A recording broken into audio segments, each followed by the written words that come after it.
লিনাক্সের টার্মিনালে কাজ করার সময় আপনার বিভিন্ন ধরনের ফাইল কপি করার প্রয়োজন হতে পারে।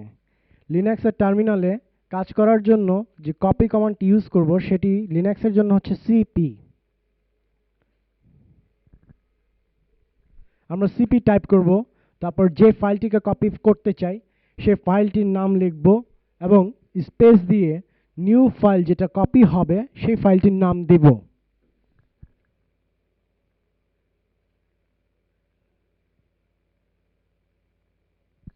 ফাইলটি কপি হয়েছে কিনা এলএস কমান্ডের মাধ্যমে তা দেখতে পারি।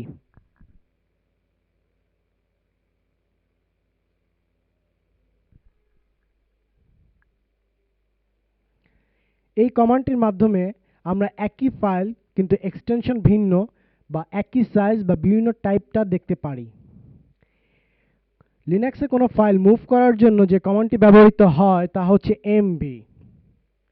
আমরা এমভি কমান্ডটি লেখার পর নির্দিষ্ট ফাইলটির নাম লিখব এবং নিউ লোকেশন বা নিউ ফাইলটির নাম লিখব। এভাবে আমরা দেখতে পারি একটি ফাইল আরেক মুভ করার ব্যবস্থাকে।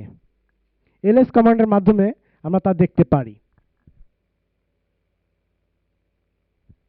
লিনাক্সে টার্মিনালে কোনো ডিরেক্টরি ক্রিয়েট করতে চাইলে সেটি কমান্ড হচ্ছে mkdir মেক ডিরেক্টরি। এখানে আমরা নতুন একটি ডিরেক্টরি তৈরি করেছি এবং পূর্ববর্তীতে কপিকৃত যে ফাইল ছিল সেগুলোকে মুভ করার চেষ্টা করছি নতুন ডিরেক্টরিতে। এর জন্য এই কমান্ড ব্যবহৃত হয়।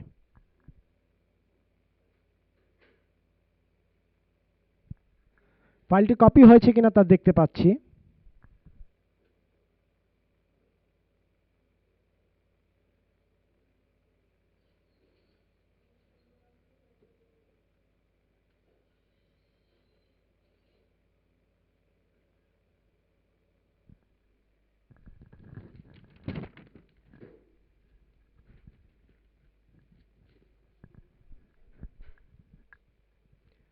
নির্দিষ্ট ডিরেক্টরিতে ফাইল কপি করতে চাইলে সিপি কমান্ডটি এইভাবে ব্যবহার করতে হবে।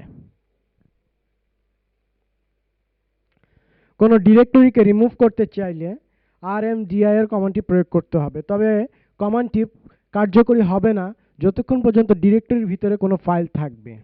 এর জন্য আমরা ব্যবহার করতে পারি rm -r। এই কমান্ডটি ব্যবহারের মাধ্যমে প্রথমে ডিরেক্টরির ভিতরে ফাইলগুলিকে মোছা হয়, তারপর rmdir কমান্ডটি ব্যবহারের মাধ্যমে নির্দিষ্ট ডিরেক্টরিকে ডিলিট করা হয়।